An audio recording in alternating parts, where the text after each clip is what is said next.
Oh, you guys aren't in the right spots, but that's easy to fix. Let's see. What's up, everybody? How we all doing today? Good?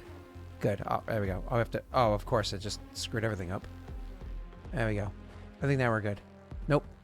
Nope. Wrong. So how's everybody doing today? Going well? Yeah, living life. Yeah.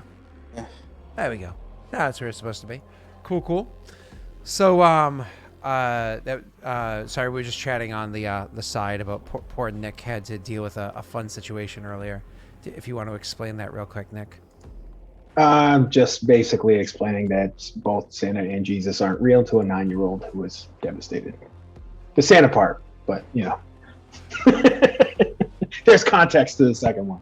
Yeah. I was like, they missed the other part. That's okay. It's fine. It's fine. Yeah. Just steamroll right through that. Yeah.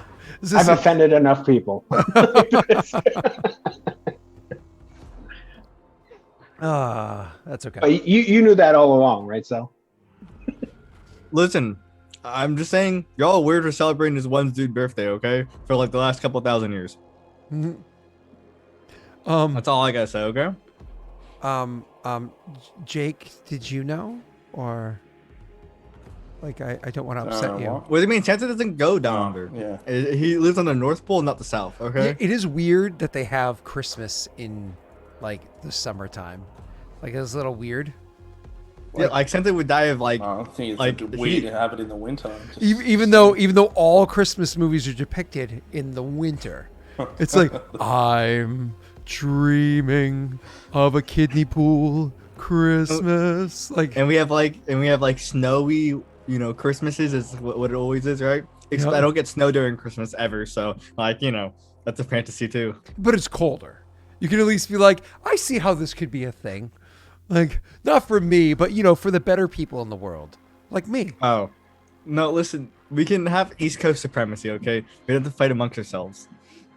I mean, North supremacy has always been a thing. Yeah, I was gonna say we kind of already won. Yeah, I know. It's like it's not a debate. Like even Mississippi's like, yeah, we're done with that flag. Like I'm just You don't compare me to Mississippi, okay? No. Tomato. No. Oh, sorry. Where was that girl hit by a car? What town was that? That's in Virginia. I'm sorry. I'm pretty sure it was Charlottesville. That's in Virginia. Sorry, where do you live? I live in Charlotte. Same difference. Tomato. It's so different. I don't know. It all sounds the same to me. No, there's only one Boston. That's a lie, and you know it. There's only one Boston. If anybody anywhere in any country in the world says Boston, there's only one place people think of. That's it. Just one. Just one. The same name though. Just one. Like Washington D.C. Okay, that's confusing. That's confusing for some people. If you're like, well, usually people don't call it Washington D.C. though. Usually you just say D.C. But D.C. could also be like, Dominican. No, it's D.R. Never mind. Nope. Just you DC. normally say, honestly, people normally say in what? It depends on the context of the word. Like what? Because like politicians would just say in Washington. Wait till it's a state. Yeah. Oh God. Oh, I know. Wait. I know. But if it's a state though, they've already proposed names that aren't Washington D.C. Probably like what, Columbia or something. Yeah, like Columbus and stuff like that. Yeah. They Which should not be the name of it. No, exactly. But because it's District like, of Columbia, that you would be almost an homage to the old name. But yeah, They should do. Hey, like there's been 1 million states proposed to be Lincoln. How about we finally do it? Like name Lincoln. Name it Lincoln, yeah. Name it Lincoln. Just to call it I mean, there's Lincoln Memorial there. Exactly. Well, that's what I'm saying. Hey, Columbus makes me want to go call it Columbine. Same amount of shootings. No! What are you doing? Why is this even happening? Why? Oh my God. Oh, did my channel just get canceled live? Oh wow, look at that. Oh, remember the joke you made about my hair, Nick? Oh yeah. My roommates made that joke to me twice this week. Yeah, well, that's great. You're welcome. If the dye fits, All right. That's funny. Oh boy. And looks like the viewer count has gone down. Actually, it went up from 13 to 20. Yeah. I wasn't looking at it. I was just doing the meme. I was gonna say it's still 15 times more than South. Oh. Oh. I'm just kidding. Out through the heart. Oh, it's still going up. No, the last time I tried to look at your stream, it said something about how you were stealing other people's music. I don't know. I tried. Who was stealing music? Wait, what? I think there was one. Yeah, I think it was like the first one or the second one, and you used the song. I don't remember. Oh, was it when you were doing Zumba? It was yeah, Zumba. yeah. I got there was like a good like 10 minute. Wait, did you already get DCMA'd? No, it just cut out the audio. Oh, okay, thank God. I was like, because I won't lie, I get like scared whenever I get because occasionally I get emails saying, you know, more or less like this portion of audio is now being claimed, so your video is being claimed for da. I get scared that it's a copyright strike. There's a big difference between taking monetization and copyright strikes. So Twitch doesn't care enough for it, to be honest. They just mute it. It's there now, but it's there. It's actually there now on your creator dashboard, which is like every time because it's so new, my eye immediately jumps to the right column where I'm like, oh, 0, okay, like every time, because it's something you have to legitimately be concerned about. And the reason why it has to be such a big concern is because even if you use the same music every time consistently for years, a different company can purchase the rights to that music and revoke all previous, and so any previous iterations, they can say you owe us for every time that you've used this. And it's like, but you just bought the rights yesterday. They're like, yep, past 5 years. Well, you bought them yesterday. Yep, 5 years. Like, that's not how it works. So, but it is how it works. Yeah. No, but that's Amazon. I tried to be a good human being and watch some Cell stream, and I even listened to some podcasts. Pity watching. Gotcha. Yes. Yeah. It was really actually my workload dipped. You know, we're on a low week, so I needed to fill the void. What's actually really cool is I don't know if you've caught any of this content of Cell's, but what Cell actually does is he has done a whole bunch of development of his country, I should say his clan. So Clan Shadow has been done on stream. So like for those that watch Cell's channel, so it's twitch.tv/Celsiers. Don't ask me how to spell it because I think it's different for each platform. So, No, it's just there's just an S at the end because I'm just kidding. Okay. That's the big thing. I'm consistent on all platforms. Yeah. It was something I had to learn to do because it wasn't taught to me by my friend that made me come on this platform. But either way, so what was I saying? So he actually expands. If you enjoy what he does on this show, he expands out on his channel. Not all the time. Sometimes, you know, he does his own thing. So it's up to you. But he does expand there. So do you boys want to kind of jump into this? Jake looks like he's about to fall asleep. No, me and my kids we're all sick. So. Oh, I hope you feel better soon, buddy. Do you have the COVID? No, we don't have that here. Did you get your vaccine? No. You think we have vaccines yet? Sorry, I confused you with the first world country. My apologies. He's probably got some weird kind of drop bear virus. I don't know. Oh. So last week on Warmonger, I don't have anything to say. He's like, yeah, no, I do. I'm just trying to push ahead here. What happened last time we played Warmonger was something. I honestly don't remember. Really? Well, I remember. I think Aaliyah rolled like a 40 on a diplomacy check with the parent commander, and we got a bunch of lands. Now we can claim probably for free. You know, it was like an accidental thing where they were like, yeah, this is not our land, and you were like, it's not, and they were like, no, and you're like, I thought that too, and they're like, yeah, and you're like, yeah. Like, what? Look at this dude. So we got that. I built an army. I think of was it 50 people or 100? This is like monetizing awkwardness. Wow, thanks, Josh. So I think it's like 50 people with reach weapons and ranged weapons, or it's 100. I don't remember. So, so a couple of things we want to go over. To go back to what Sel was talking about there. Last time, more or less, there was you realized there's people at the border in the Barren Lands, and Jake's like, I gotta handle this. And there's people at the border in Paradel, and Sel's like, I gotta handle this. And then you got Nick, who's got a whole bunch of other stuff, and he's like, Scooter Shooter. I just saw your name. Nick. I hate you. And then you have Nick, who has some stuff going on over in his area, and he's like, yeah, I'm not really going to be able to participate. Fine, I'll send some soldiers. And so he's kind of amassing a group to go help out with that as well, but he's not leading the fight. He's kind of going to aid them in their fights. So everybody started amassing armies for this. Everybody had to make their checks to successfully do so. And I believe everybody went with, and Jake, correct me if I'm wrong on this one, I believe everybody went with 50-person armies because it was cheaper and oh shit. 100. So I heard Jake loves war. If you guys wanted to hype train, Joey starting it with that would probably auto bring it to level 4 or 5. So if 2 other people jumped on, that would jack it through the roof. And as a reminder, what hype train's doing for this show now is you're adding commanders to their battlefield. So just to be aware of that. And thank you so much, Joey. That's absolutely ridiculous. So back to you guys. Oh, shut up, Josh. It's better than joshing. You made Brittany cringe and walk away from my laptop last night, just so you know. So did he to the Battle of the Joshes? No, he's too much of a, he's like 4'3". He couldn't get there. Listen, everyone misinterprets that meme. Okay? Y'all don't know your memes.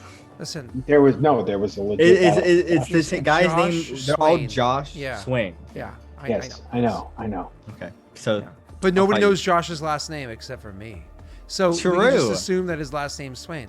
And the only reason I even know Josh's last name is by a sheer accident. It was like pure accident. I was like, hey, bro, so you know. And he's like, oh.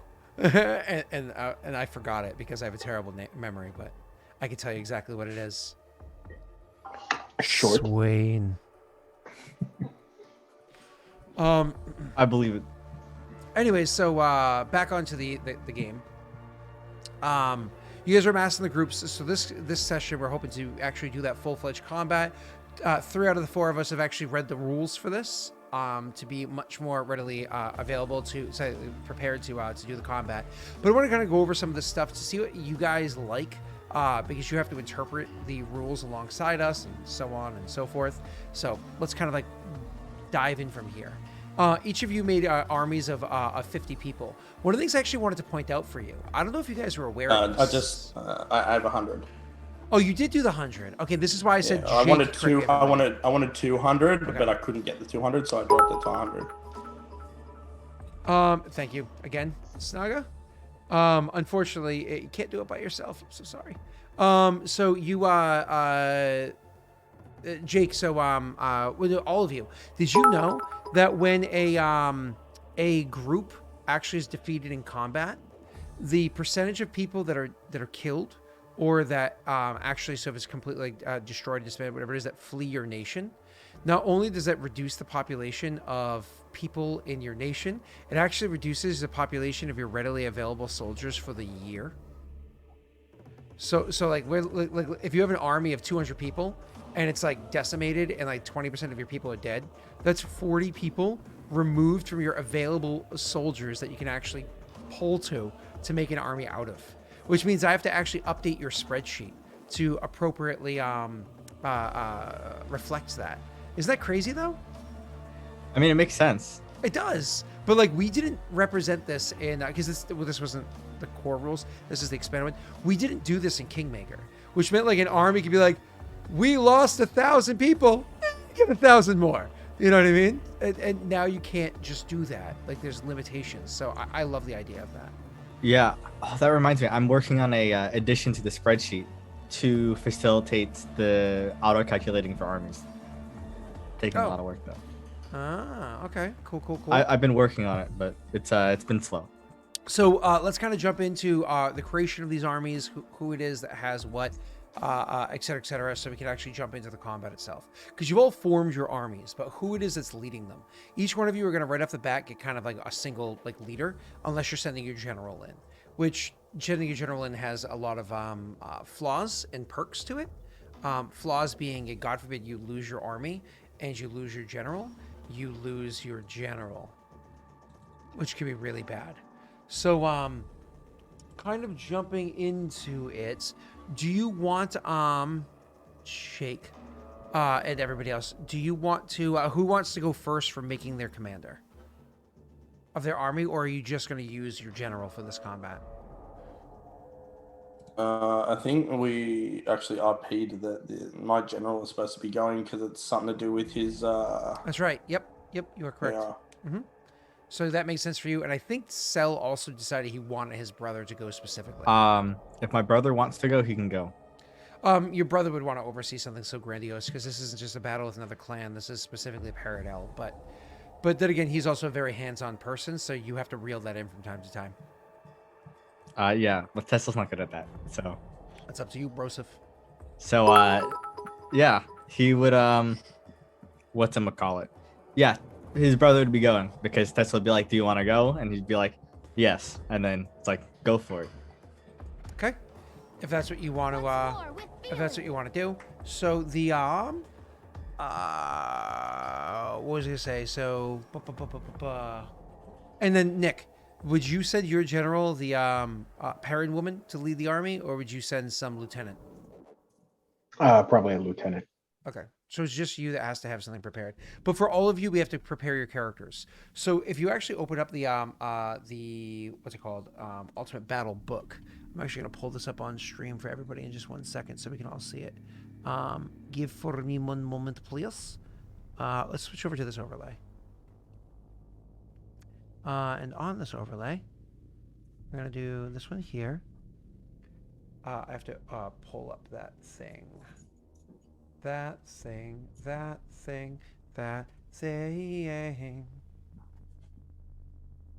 Boom. Here's the Ultimate Battle book. So, one of the things to note on the Ultimate Battle book, who's the creator of this again? Ultimate Legendary Battle? Games. Legendary Games. Yeah. So much respect to Legendary Games who created this. I do suggest purchasing their stuff. They are wonderful. So Ultimate Battle, never mind the phases and all that fun stuff. Specifically when it comes to how it is that you have your commanders and whatnot set up in the battlefield, because you guys are going to have to be prepared for how the battle takes place. Newly formed armies don't really necessarily have any tactics that are developed yet. That's something that has to be learned over time, unless you're in particular, a particular commander is somebody that comes with tactics automatically, like kind of lodged into the army. But what your commanders do get to have is boons set to them. Sel, I think your commander already has a bunch of boons kind of built into them, don't they? I think we have to wait until he levels up 1 more. Oh, it's not already on his whatchamacallit? I think yeah, he gets inspirational commander at 3rd level. Okay, gotcha. All right, so the commanders get boons. So this is a list of boons they know. A commander's maximum number of boons. So the maximum number of boons that they know is 1 plus 1 for every 5 ranks in profession soldier. So a new or unexceptional commander might know no boons at first, but can gain them from victories in battle. If you're a kingdom leader acting as a commander, you automatically have 1 boon appropriate to your leadership role.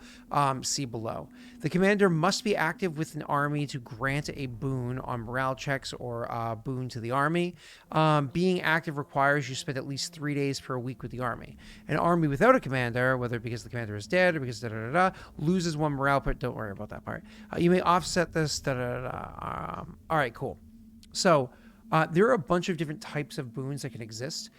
Those boons exist both. I'm going to try to display this correctly for everybody. 1 moment. So for you guys, you have Ultimate Battle, the book opened up. And don't forget, if you just Google search, hold on 1 second. God damn it. Advertisements always over on this page. So annoying. So if you actually open up Google Pathfinder Mass Combat, you'll just see the link that brings you to where this is. So if you look at the boons that are here, These are the basic boons that are on the mass combat page. And you have the bloodied but unbroken, bonus tactics, defensive tactics. All these things are basic boons that kind of exist here. Then the ultimate battle book offers a ton of other options for you. Nick, I imagine that your commander, whoever they are, they're going to want to have things like cavalry sweep or something along those lines, because you're specifically sending in a cavalry troop, aren't you? Correct. Yeah, which is why you're not sending in your actual general, because she's not as much of a cavalry person yet. She's relatively new to it. So the big thing that you're going to want to do is choose for your commander what their boons are. But we also have to choose the other details of your little armies. So going to Cell first, your brother being a leader of his position. He's a general. He gets to have... bonus tactics, flexible tactics, merciless, or sharpshooter. One of those are an automatic boon he gets to have as being a leader of the group, and then he gets to have the 1+ blah blah blah on top of that. Yeah, So, it's what, 1/5 of your professional soldiers. I think Correct. that's what it says, right? Correct. So he gets 2 more. Correct. So, by the way, I know this is Hype Train level 1, but it's just because timing of when the Hype Train happened for Joey dropping that big bit bomb over there. I'm just going to assume, I honestly don't know exactly how it matches up, but I'm going to assume that was a successful level 4, just for simplicity, and we'll give to what that means in a bit. So, Cell, you get to choose one of those 4 boons that are listed on the mass combat area, which is displayed on stream if you can't see it already. I was looking for it in the book. I found it. Cool. And then Ultimate Battle, you get to choose any one of the other ones that you meet the requisites for, right? So you can kind of like make your way choosing between that. Jake, you are sending your general as well. So same idea. He gets to have one of those basic ones automatically. So I imagine for him, Merciless is probably the one he's taking. That just makes the most sense. Merciless is the commander encourages the army to be ruthless in its tactics and spare no wounded enemies. They gain a +1 on opposed morale checks to prevent other armies from withdrawing, and on the end of the last offensive check against a routed enemy using or when using the withdrawal tactic. It just makes sense that he would have the Merciless, you know. Yeah, we could go with that. I thought additional tactics, but we could go with that. What would be the bonus tactics that he would want to go with? Dirty fighter. Oh, okay. Well, I can see that one. Where are the tactics at? Higher up in the thing. Yeah. Okay. So your army uses trickery and unfair tactics to gain the advantage at the start of battle. For 1 melee phase in this battle, the OM is increased by 6. After that melee phase, the opposing army knows to be ready for such dirty tricks. So he's more or less asking for a 1-time +6 to his attack roll, which is pretty badass. Thanks, Roz. See you soon. I'm suffering through Pathfinder. Hey, this is here, so you have to go to this book to find this information. I found it. Okay. I think I'll take bonus tactic, cautious combat.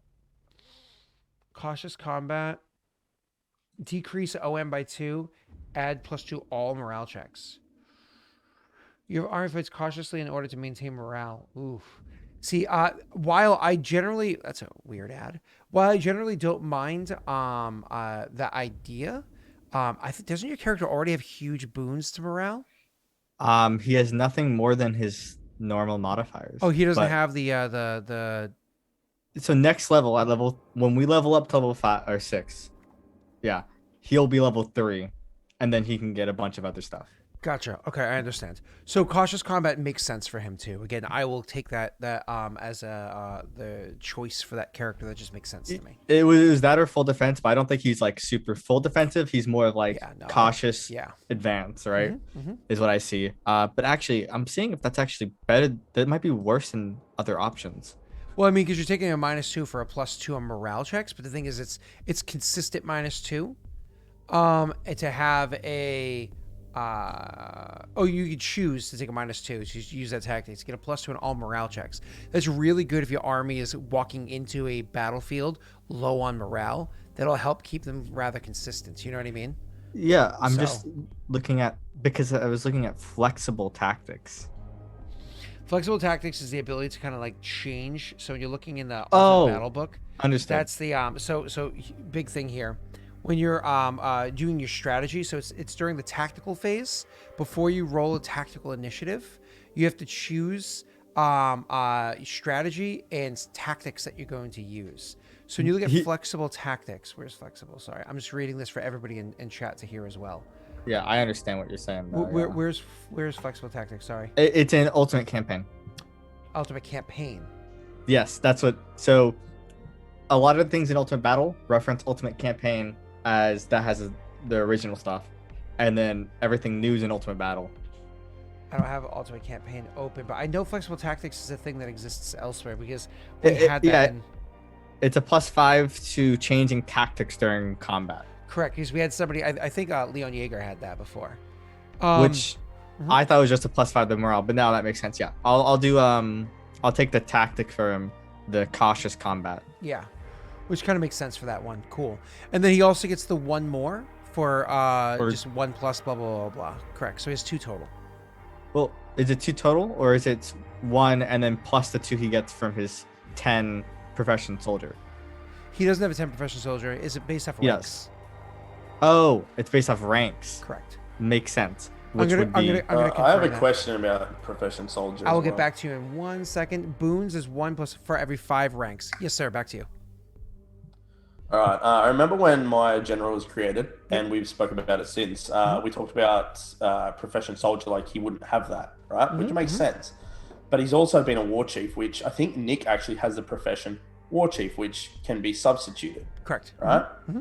So when he levels, can we look at that, because that is going to. Well, actually, he's never been a war chief. His brother was a. His brother was a chieftain of a tribe. Sorry. His brother was a chief before. Yeah. Didn't he not command like his brother's stuff or something? I mean, his brother was one that was in charge. He when his brother's place got assaulted, or whatever, he's like, I'm out. I'm good. I'm not defending that. He was a little bitch. Yeah. Because I need to look at how to take away that massive flaw of never having any ranks in profession soldier. Well, you can put them in there when he levels up. You add them in there.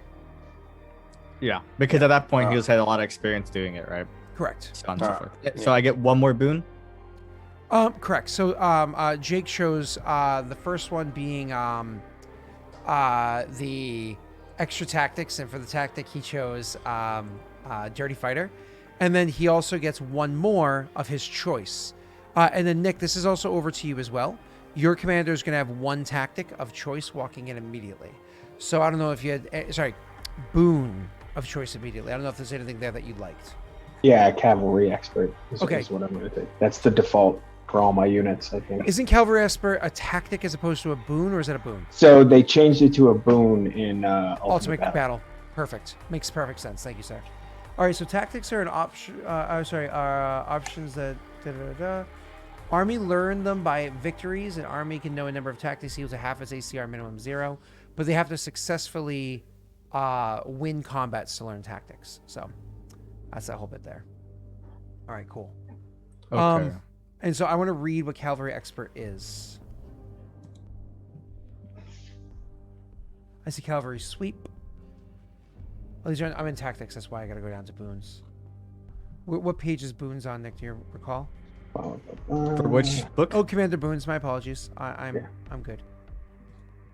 All right. So but being moved to boon rather than tactics as the command boon better represents the concept of training to develop expertise in a particular style of combat versus tactics being a particular action. Yeah, which makes perfect sense. And so what that actually offers to your group is +2. Oh. When you're mounted and they're not, you get a +2 to OM. Consistent. That's good. Yes. Wow. We're gonna have to import some horses. Cause oh boy. All right. So in case none of you saw on Discord earlier, I had to finish my cup of coffee to make sure my tea had a bit of a backbone to it, because we all know that tea is the inferior beverage. Lies. And now that my tea is gone, I have to have some coffee-infused chocolate from Rosin to make sure there's actually enough caffeine. So, make it through this night. So, back to game. So, Nick, you're choosing that one. Jake, did you choose your second one? Or you're reading? I get a second boon, do I? I am reading, but do I get a second boon? Well, you got the first one for being a general and one for just being a commander. For being an experienced commander. Yeah. All right. Let me have a look. I'm deciding between two. Between defensive tactics or loyalty.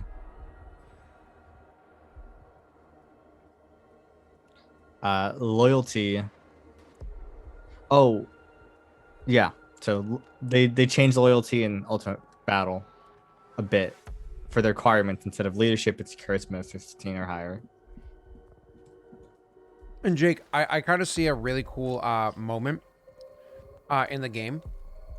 This could just be my mind's eye, but I see it as like your character, or Zog, whatever his name is. He's gonna run into the combat more or less with no experience as being like a true like tactician battle leader. He's gonna be like the barbarians running across the plain, with like the properly trained soldiers on the other side. Like, okay, archers, ready your bows, aim, fire. There's tenacity in these ones. Very well then. Pikemen, raise the pikes. Oh, look at that. All right. Swordsmen, please. Cavalry, sweep them around for back. Like, it's almost like your character, not that he's going to get destroyed, because he's skilled in everything else aside from maybe necessarily being able to know what their tactics are first, which is where a professional soldier matters. But it's going to be like that moment where your ally is going to have to be like, bro, we got to elevate you to the next level. You're not in the Barren Lands anymore. It's no longer just run at each other and punch, you know? and so that could be like a cool in-game moment. The way I see it is, I don't know how good he's gonna do, and I don't know if he's gonna lose the army. To be honest, No. Honestly, losing a when you lose your initiative, two things happen. One, people ahead of you get to learn of up to one group. So if this, let's say all three of you are attacking one army, right? They get to choose which one of the armies that rolled lower than an initiative, their strategy and tactics. That's it. And then if they rolled higher, they get to learn a little bit more. Whatever. You can only use one tactic per round thing, right? Correct. Yep. Yeah. Which is why boons are good because they're consistent. And then also, if you win in initiative, you get +1 to OM. When you attack enemies with the lower thing, so you get a +1 to attack roll, which that is a big one. That's the bigger one for the sake of straight numbers. The other one's about strategy, which we're going to be kind of learning that as the campaign goes on. I have a question. Yeah. So if a boon requires a leadership score, Yep. do we have to have the leadership feat to have a leadership score, or do we just calculate it based upon? So your leadership score, it's actually Is a mechanic inside the mass combat rules. Okay. Yeah. So so leadership bonus is what it's actually called. Leadership LB. I have it actually right here. I opened campaign and it was on the page already. So you found So LB. Yes, character level plus charisma modifier. Yep. Yeah. Okay. So it's 2 + 3, so it's 5. Is that enough for defensive tactics? It's character level plus charisma modifier, and there are some ways around that too. So that second boon we get, does that still have to be selected from one of the ones the starting generals can have, or can we select any boon? Any boon, because Okay. that's makes whatever sense. boon that they meet the requisites for. Yep. Oh, that's perfect. Defensive tactics is literally leadership 5, which is what he has. Which defensive tactics gives my army a +2 to DV. Okay. Say it one more time. I'm so sorry. I was responding to Joey in chat. Defensive tactics increases the army's DV by 2. Oh, cool. Cool. But they have to have a leadership of 5 or higher. and he Okay. has exactly 5. Yep. Perfect. So I'm gonna put these on his character sheet. Cool. Inflexible tactics required a leadership of 6, it looks like. But that doesn't matter for the first one because as the general, it bypasses that. I think is what it said in the rules. Well, you didn't choose it anyways, so I'm not going to look to counter. I'll just say, sure for now. All right, cool. Yeah, your leadership rules determines what boons you automatically know, even if you don't meet the leadership requirement for those boons. Cool. Oh, awesome. I don't need a counter. You already proved me wrong. Proved my potential counter wrong. All right, so, sir, Jake, what was the number 2 you went with? Still reading through them. Okay, Did everybody cool. else decide their second one? Yeah, well, it was only him. So, Nick, Okay. chat, let me ask, because there was a level 4 hype train, Nick in theory gets to have a commander, somebody gets to have a commander that goes towards. Nick's the only one that's not sending in his general. Do we just want to auto give it to Nick for the person he's putting together now? Or, no, excuse me, I prefer Cell or Jake. We have to vote for it. Ash was the first person to say no. Oh, and then Joey, Nick. Not the fan fave anymore. All right. I'll make a poll. Last Resort even said vote. Who gets the LT? LT meaning lieutenant. Or lieutenant if you're from a different country. Densho. Kushibashi. I think I spelled that right. And Shado. 1 minute duration starting now. Vote.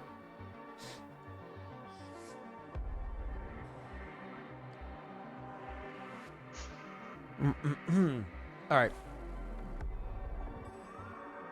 Awesome. So that brings us to the next thing. So planning your army's actual stats, like the various stats that they have. The book I did not open up was Ultimate Combat. I've read all this stuff. There's one stat in Ultimate Combat I didn't look up, which is actually kind of important. Sel, you have that book open, right? Always. Starting morale. It's supposed to start at like 7 or something like that. And it can go as high as 10 and as low as 0, I believe. Which one? Ultimate War? Ultimate War, I think it is. Yeah. Yeah. Because the mass combat one used morale a bit differently than the updated version. So. God, the chocolate's so good. I'm reading through skimming through Ultimate War right now. I'm trying to find the It might be. Oh, it looks like you got a commander from Nick. Did you give him your points? No, Densho. Oh, Densho voted 4 times. Sorry, Neldorath voted 4 times, and How many votes did Nick get? I'm curious. Was it 4? Oh no, he got 7. But how many did I get? Jake won. Jake, you got an LT. Oh. Wait, how many did I get? I got 2. Thanks, guys. Whoever voted for me, I love you. It was probably you. I didn't. I forgot to vote. I forgot how quick I made that vote. So it was gone in like seconds. What am I looking for again? The starting morale. Starting morale. I'm pretty sure it's 7. I'm almost positive it's 7. Because up here is talking about a brand new unit has a morale score equal to the kingdom's loyalty modifier divided by 20, rounded down with a minimum of 1 and a maximum of 10. Oh, well, that's very much not at all what I thought it was. So the kingdom's loyalty divided by 20, rounded down. Yes. That is a weird number to come up with, but I'm fine with it. So if we look at Jake, Jake is at a 35 divided by 20 is low. Yeah. It feels weird because it says a typical NPC's army morale score is going to be a 3. Yeah, so that might just be because your kingdoms are so small. So I think I might want to have you auto start at a 3. You can substitute. So this is for without the mass combat rules. It says you can substitute a value equal to 1/2 of the commander's number of ranks in profession soldiers. Oh, so whatever ranks. So for instance, your brother has a 4, so divided by 2 is 2. which isn't much better. It's the same equivalence. Correct. Which is why I'm saying, because your kingdoms are so small, we're not going into this as a massive nation. That giving you guys the benefit of the doubt with a starting of a 3, which is the same thing an NPC army would start with, I think is a fair number. I think we can all agree with that. Because, and by the way, most kingdoms are going to be are going to be much larger. You're not going to be dealing with 8 square or 11 square kingdoms. You're going to be dealing. These rules are for dealing with like 150 kingdoms. So, Yeah, where you have like a loyalty of like 50 or like 80 or something, or right? 100 and something. Yeah, Yeah, and when you divide it by 20, right, you just have like 10. exactly. So which makes it nice and easy. It'd be 200 to do that, but yes.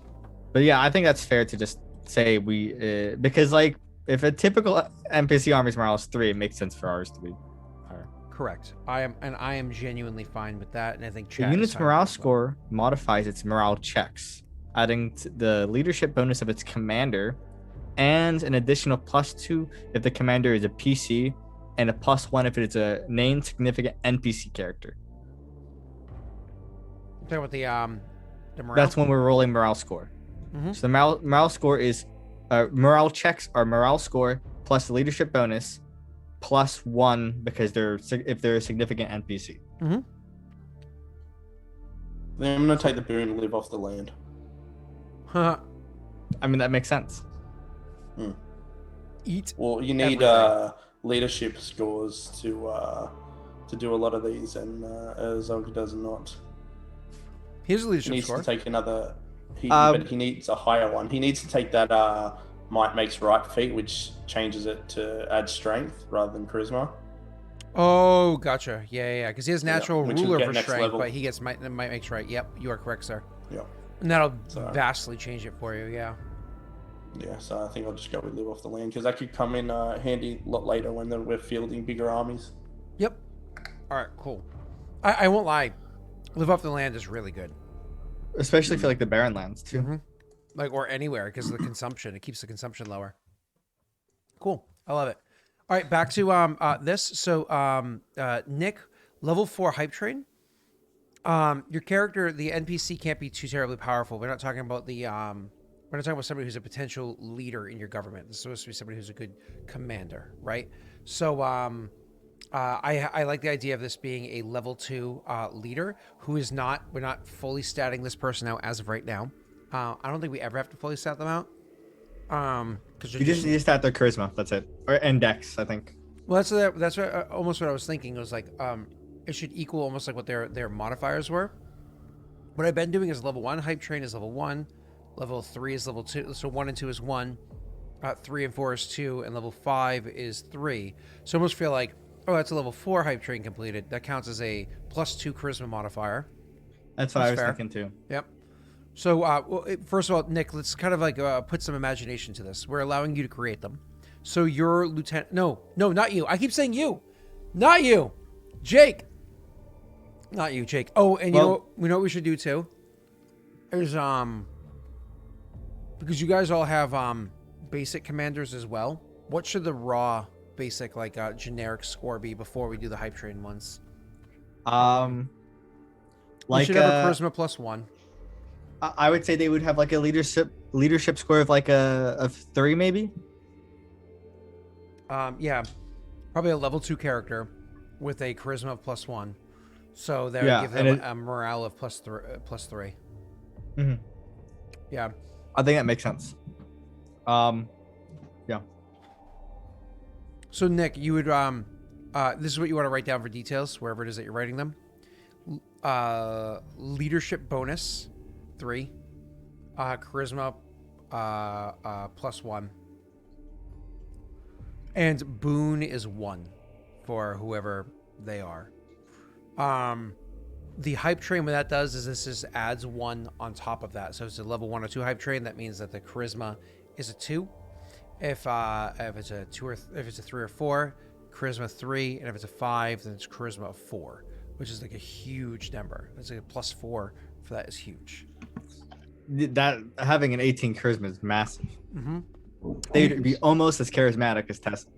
Well, I mean, you just don't assume that that's their modifier wherever. It But comes from. Yeah. It's a joke. Yeah.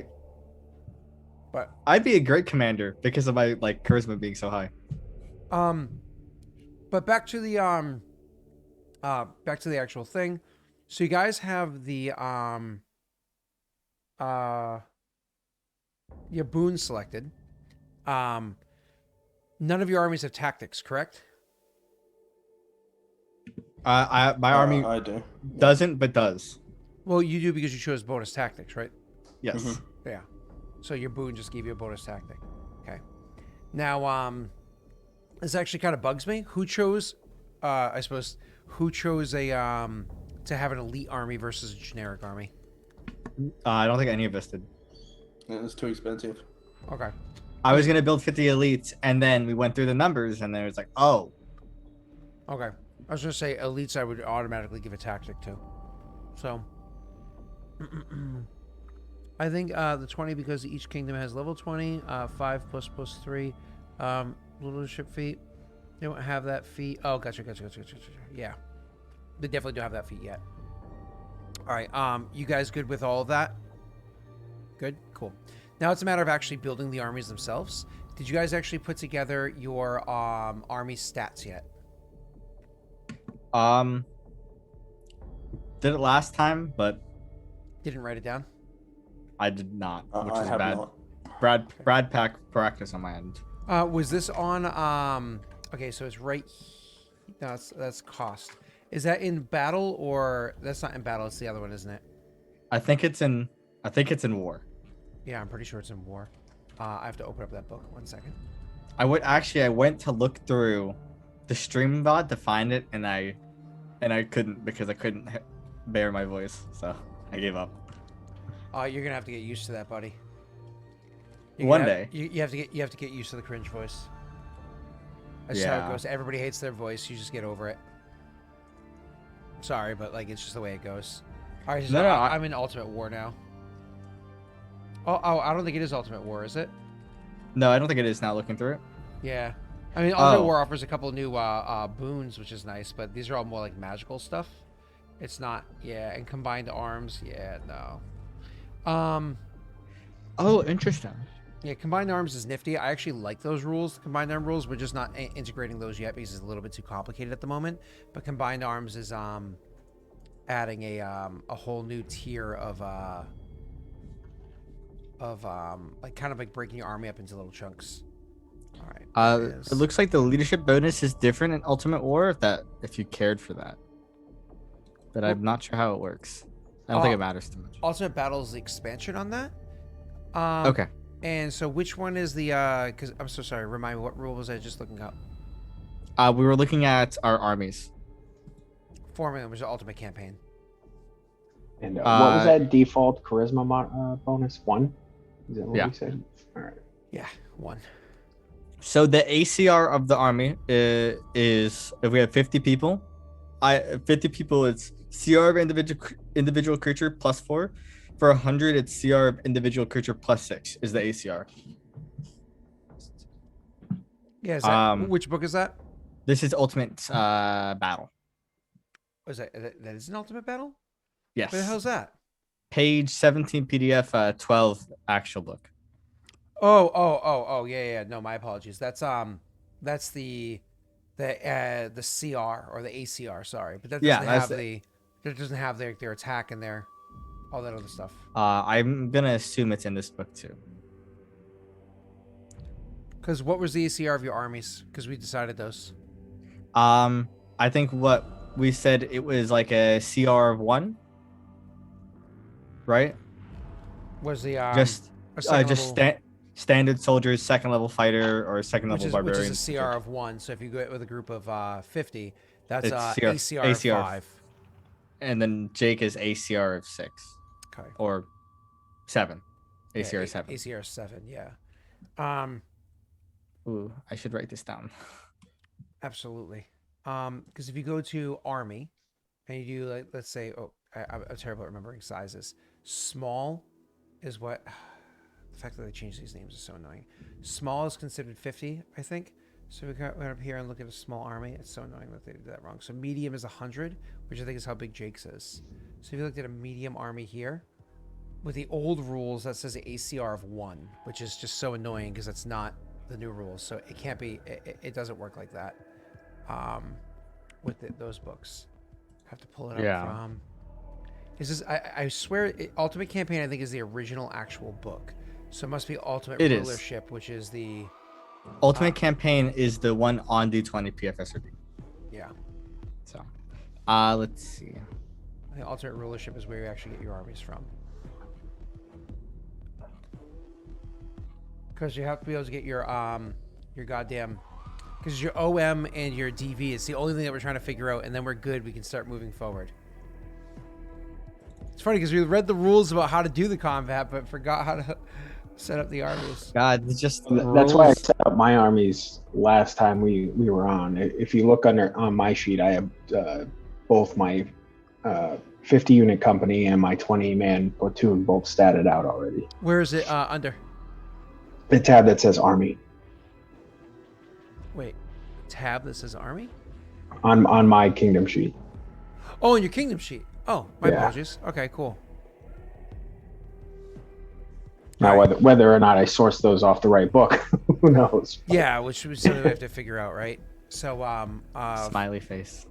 oh, that's your platoon and your company, and then you have your OM. It says base, but what does CE mean? That's cavalry expert.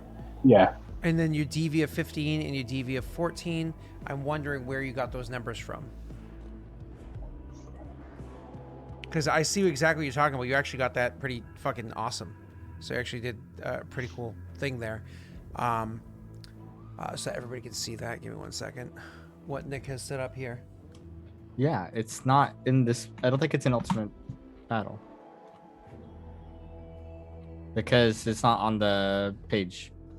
Yeah. No, I should have tagged what book and page I used to. Banner Oversight Cavalry. on. Because mass combat doesn't... I don't think it says it here where it comes from, but I could be mistaken. Let me just double check. So mass combat, when you're scrolling down, it says DV. Oh, wait, hold up. Your defense value. This is a static number that uses the army uses to resist attacks. Much like the individual creature's AC, the DV is equal to the ACR plus 10 plus any bonuses for fortifications. So it's ACR plus 10. So for you sell... Send that in chat as a copy paste so I can paste it somewhere else. Oh, okay. Well, do you have mass combat opened up as a tab? I don't. You don't have Pathfinder mass combat opened up? Here, I'm gonna drop this in, it right now. I'm gonna drop it in Twitch. Okay, so it's just the standard rules. Okay. Yep. So this is most likely. It just doesn't say we defer to anywhere in there, which is a little annoying. We'll confirm this in a minute, but so it's ACR, which we were saying ACR is 5, right? But yeah, my army's ACR 5. Jake's is ACR 7. Correct. It's so funny because in the original rules, ACRs were much lower. So they really jacked up these numbers, right? But that makes actual sense. So because what they did here is they said ACR in the original rules is CR of individual creature. Whereas, a small size is CR of individual creature -2. Whereas yours, the Ultimate Battle book, it's CR of individual creature for 100 is +6 versus just flat. Yeah, well, it's because I think they want less casualties overall. Because in reality, actual armies when they were fighting, most casualties happened in the routing phase, not the actual melee or archery phase. You don't want to have like one round of combat be like, oh, they're all dead. Just everybody's dead. One round. Done. So the DV for it is ACR plus 10. So Jake, for you, your one army of 100 people, that's a 17 DV, not including other factors. 17. Mine's also DV is 17. Your OM, this is the modifier added to the D20 roll to determine the army's chance of success, much like an individual creature's attack bonus. The army's OM is equal to its ACR. Oh. If the army has the ability to make ranged attacks, that's mentioned here. Melee attacks and ranged attacks use the same OM unless an ability says otherwise. Okay, cool. I'm gonna confirm this inside Ultimate Battle. If you could find it. That's good. I can skim real quick. So, did you everybody see how Nick set up his thing? If you look on stream real quick, Jake and Cell. So what he did is he has at the top, he has the general. He has himself listed as the general, which is kind of funny because I don't think he is. His other person is, but that's fine. So there's the general sitting there, but what should be is kind of like a significant characters, the army. So he should have other significant characters like his different commanders inside there. And then for the armies, he has it statted out so he can have upward 6 armies. The size of the army, the name of the army, whatever. The size of the army, the ACR of the army. So what's the CON, Nick? I gotta look it up. Yeah, consumption. Yeah, right? yeah. The consumption, then the HP, which we'll figure out in a second. Then the DV, as figured out like we just said. The OM, as figured out like we just said. And then tactics that are offered. So Cavalry Expert is a tactic, or technically a boon, but that's fine. That is going to be underneath whoever his lieutenant or commander of this army is, right? Resources, specials, which is spelt wrong, but that's fine. We won't point it out to him. Who the commander is, that clearly who's going to put that name in there. The charisma honor of the commander, professional soldier. Nick, you could assume they have 2 ranks in professional soldier because you can assume they're like level 2, and leadership and so on and so forth, right? All right. Are awesome. you able to copy paste that into my? It will not be. It will not be formatted, but I can try. Okay. So first, make for me. Actually, I think I could do it like this. Can you just copy the tab? Copy to existing spreadsheet. Where's Jake? Jake. So Kingmaker, city states. Let me try copying it over to Jake's kingdom. And can I do cells too? No. All right, Jake first. Jake, tell me how it goes. Copy to existing spreadsheet. Let me go back to cell. Kingmaker. Yeah, I got it up here. Okay, is it formatted right? No, I don't think so. That's fine. You can just format it yourself. Yep. Cool. Make it pretty nice and easy for you. All right. So these rules that we're looking at, last resort, are from Legendary Games. Ultimate Battle, Ultimate War, and Ultimate. What's the other one? Just those 2? And Ultimate Rulership. Oh. Yeah. Yeah, Ultimate Campaign is the actual Pathfinder book. These 3 books expand on that and alter some of that. All right. Back to what we were talking about. So he has all this fun stuff written inside here, which is nice. Yay! The camouflage, all the factors in there. Yay! Moving on. So where were we? I was looking up the rules. See if I can find them. All right. Those are the zones. Zones we're going to explain to chat in a minute to see what their opinions are and what you guys' opinions are, because it's kind of confusing because it's a bit abstract, as we were talking about earlier. Strategies are important as well. Tactical phase. Phase. Friendly fire is a hilarious one. That's beating people. Engagement. Fatigue. But I didn't see any rules of how armies become fatigued, but I think it's pretty common sense on that one. Dude, victory and aftermath, that's where things get fun, especially when you're leading your own armies. And why having fully statted out NPCs is going to be really important in the future, depending on what it is. This is where like having chat made generals and whatnot is fun for them to watch. Army morales. Pillage and plunder, prisoners of war. Building armies, army size. On the same presence, entire fortress surrounded by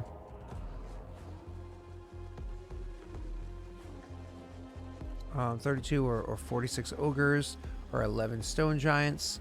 It's funny that 11 stone giants is ACR 2. How does that even make sense? 9 HP. Wait. Josh says fatigue. Fatigue is on page 7 of Ultimate Battle. Yeah, I see it in there, but it doesn't say how you acquire it. It just says the effects of fatigue, exhaustion, and so on, and how to. And then heal also from it. there's a bunch of other books for the Kingmaker stuff. I don't Um, think those are relevant because we were using the third-party rules from Legendary Games.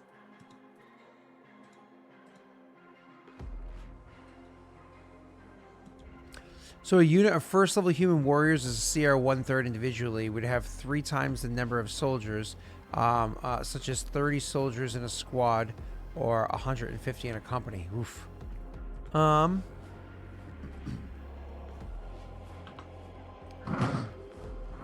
Because I think the CR of level 2 warriors is a 1. I'm almost positive. Army challenge rating functions as per the chapter 4 of the Ultimate Pathfinder Ultimate Campaign. This is the Ultimate Rulership. It's funny to say Army ACR. This functions as described in chapter 4 of the Pathfinder Ultimate Campaign, but it's actually not true. ACR does not function the same because it's described here differently based off army size. So frustrating how it's in a bunch of books.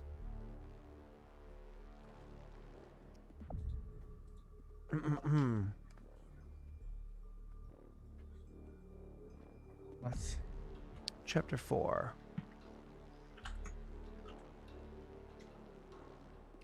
$235.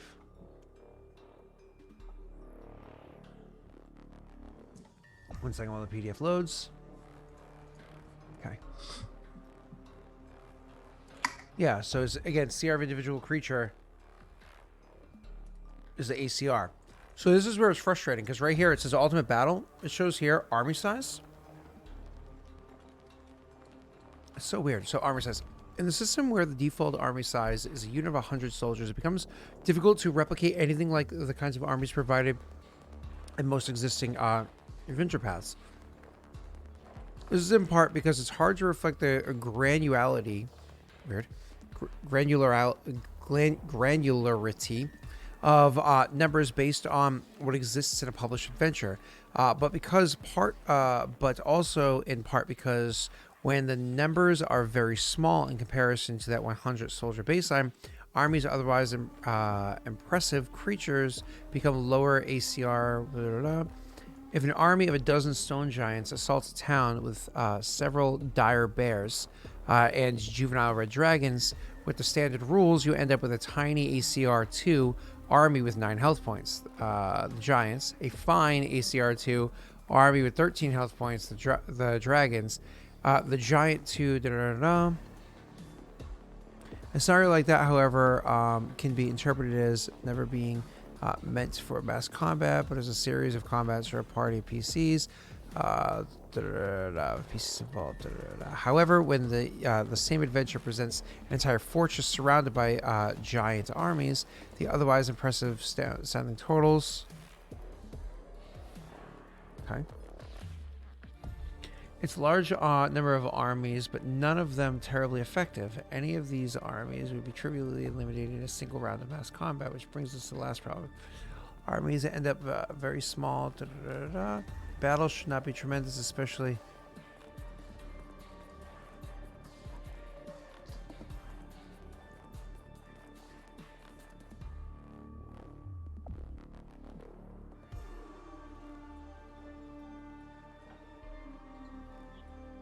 rather than being assigned to a creature size category, though every race and culture will have its own nomenclature. So this is actually important to note because they're saying, like, more or less before they use large, medium, small, because they were saying that when you're dealing with units, armies of a size category, and then also that being the same name as the size categories of individual people, it can be confusing as hell for those that are playing the game. So it's just trying to offer different names, even if your culture would have different nomenclature. For hero, patrol, squad, platoon, you might call it something else. It's just for the sake of what the standardized rules are for calling that unit of that size. All right. So to say, well, otherwise it functions that way. So for reasons of flavor. Cool. So more or less, it's the same rules. Each leader commands a single army. A kingdom can field a maximum number of armies equal to its loyalty modifier divided by 10, plus charisma modifier of the kingdom's general. So for you, Nick, the number of armies you're allowed to have is your loyalty modifier, which is a 20 divided by 10, so 2, plus your general's charisma modifier, which I think your general has a charisma modifier of what? 2 or something like that? Or 3? No. We're talking about the commander of his army. No, well, no. It's general, his actual general. Let me double check.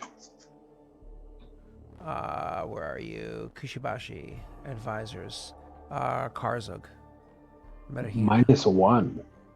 Oh, you know what it is? Is probably because she is basing it off of the alternate attribute, which is, I think, Constitution for a general. Generals can be strength. Oh, strength. She's basing it off of strength. So then, But that has nothing to do with the maximum number. If the general has a leadership feat, this number increases by 1. Huh. So that means you're allowed to have a maximum number of armies of 2. Let's just say. All right, cool. All this is easy. Leadership bonus, we already know all the rules are here. All the stuff, everything else, the command zone. Command zone is really weird. But, cool. All this other stuff we understand. So the one part that's really weird is just saying, hey, we offer these alternate rules, but in explaining the alternate rules, they also say ACR is the same thing as in the other book. But the other book is not. The ACR works very, very, very, very differently. It's, I won't lie, it's a little bit frustrating.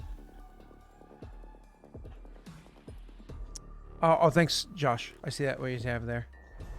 It's a minimum. It tends to have a minimum 0. Yeah, I imagine so as well. But you kind of assume, like, it's almost one of those things where Nick's characters realistically should have that feat that allows him to be both the ruler and the general. It's just a bit feat starved, you know, because you're making characters that are individual viable characters as well as leaders of a nation. One of the flaws of trying to bring this to the micro scale as well as the macro scale. So I'm willing to make it early on forgivenesses and then deal with it later on. So yeah, sell. There are 2 defined rules of how ACR is defined, and all the rules of the game are based off of ACR of this, and then they completely change it, and they're like, yeah, but it's the same as the other one. And it's like, what? Yeah. So I think what I just want to double check right here real quick is if we're assuming Pathfinder Warrior 2. A Brigand, Human Warrior level 2. Oh, a Warrior level 2 is actually half a CR. Ooh, that's where things come into play. If we're assuming level 2 warriors, it's half a CR. Why were we assuming these characters were 1 CR instead of... I think that's why I just remember us saying last time we played. That is the only reason. I think it's because it was late and we were being dumb. Wait, isn't a army level 2 fighters? I thought that's what it was.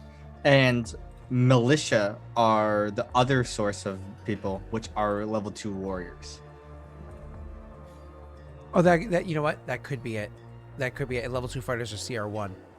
That is why. Well, because if you just look at the mass combat page on Pathfinder on the the FSRD, they're level 2 fighters. Yep. Which is what I've been assuming. Which is funny because again, if you look at their rules, so if you talk about a medium army, which is 100 people, right? I think a medium is 100. Level depends on the rules. Well, yeah, both of them.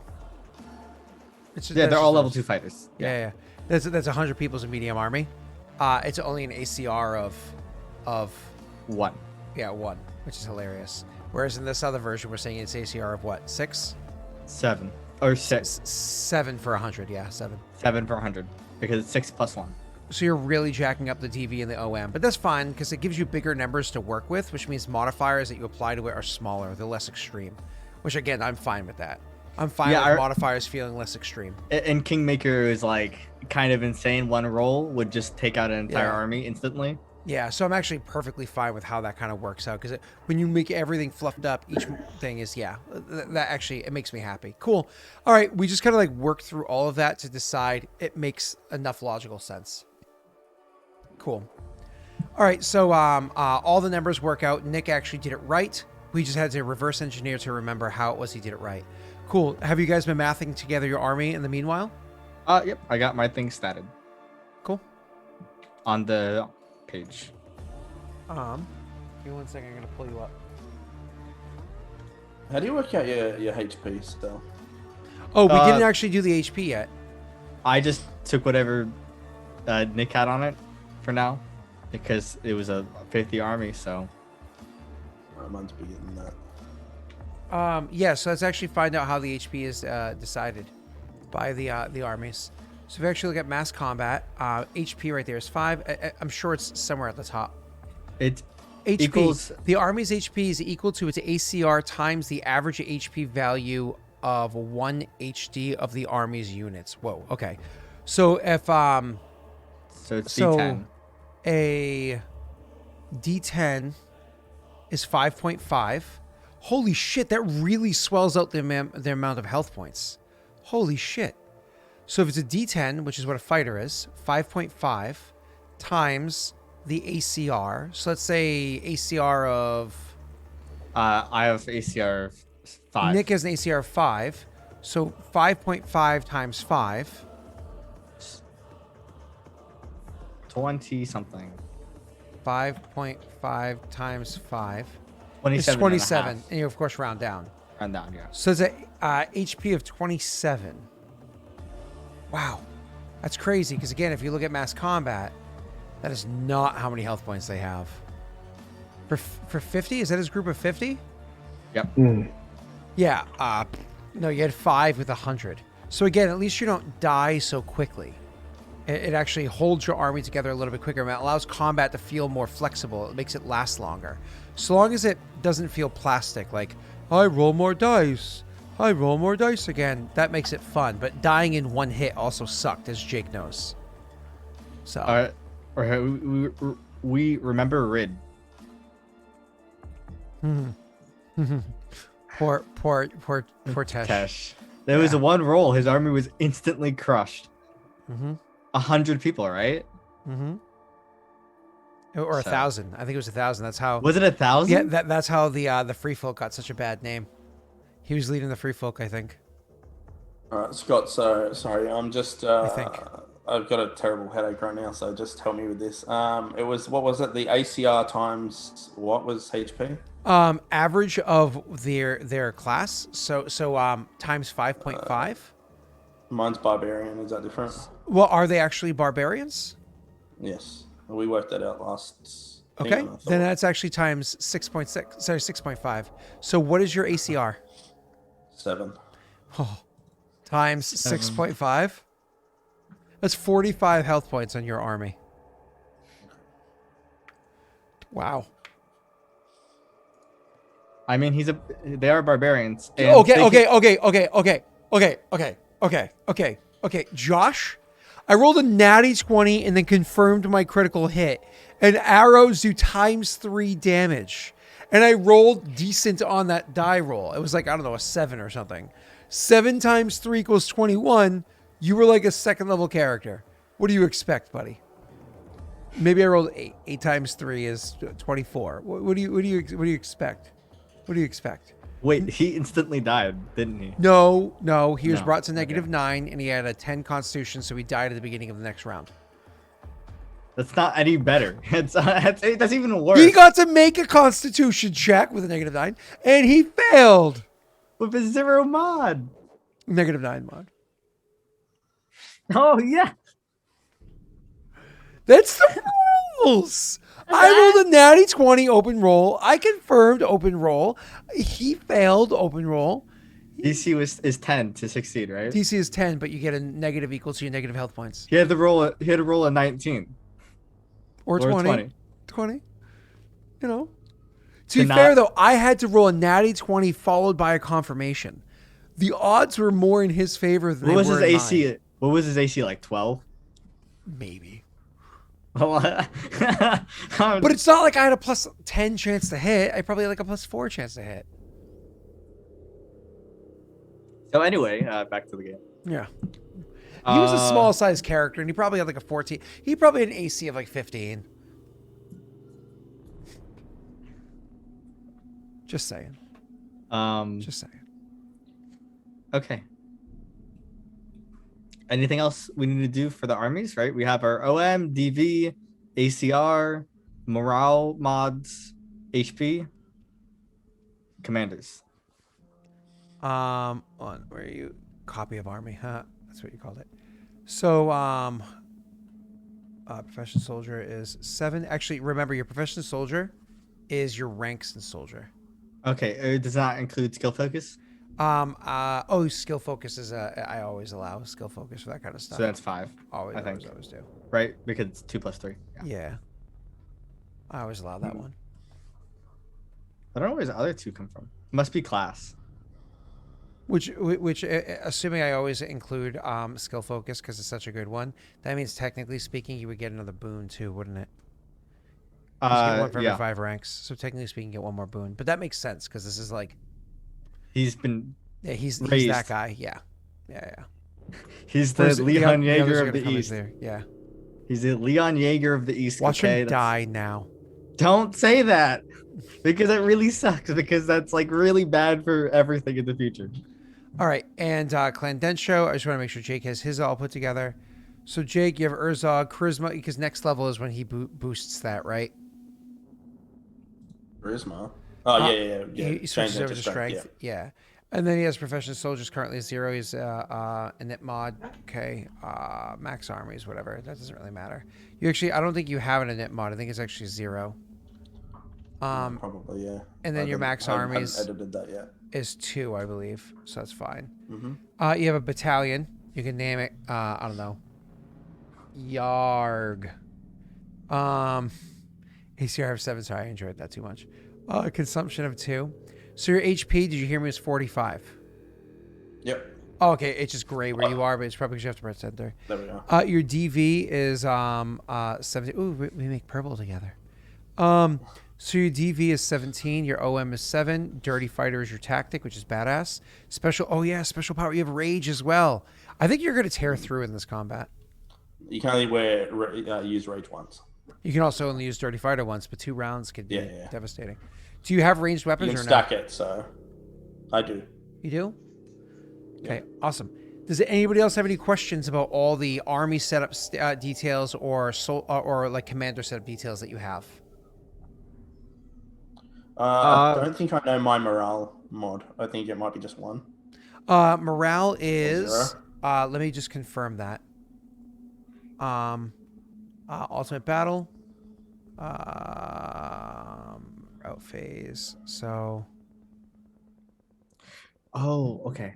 I'm between 2 boons, just to let I guess chat know what I'm thinking. I'm between loyalty and loyalty and ready for Loyalty's a battle. good one.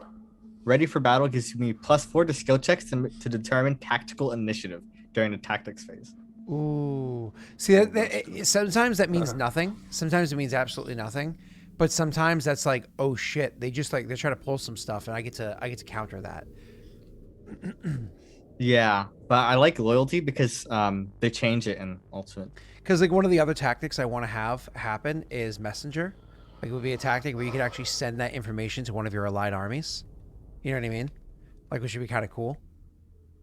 Or maybe that's like some sort of like boon or whatever they have for like having a magical item or something. That might be a nifty thing. Or maybe like I can make it a chat interaction where they can actually drop like daddies to share information. We'll do something like that. So where did you originally pull up morale from? Morale. Correct. Yep, that one. Good question. I think we look at I think that's in the mass combat. Was that where it originally came from? No, because it was supposed to be based off of army size and loyalty modifier, and that's not mass combat. Yeah, that might be ultimate battle. Also at battle? Okay. Yeah, I really sorry. wish that they had examples of armies at the bottom of this ultimate battle book. By next stream, I'm gonna just compile all the information and then like a different file to make it easier.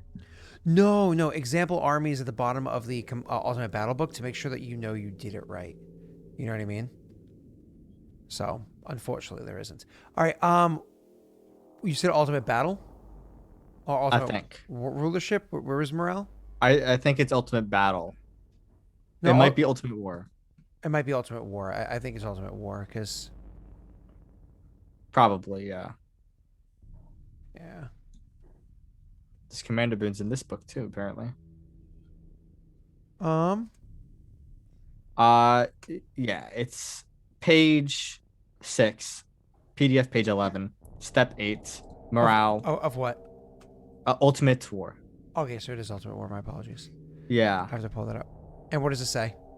It says it's the kingdom loyalty mod divided by 20, rounded down.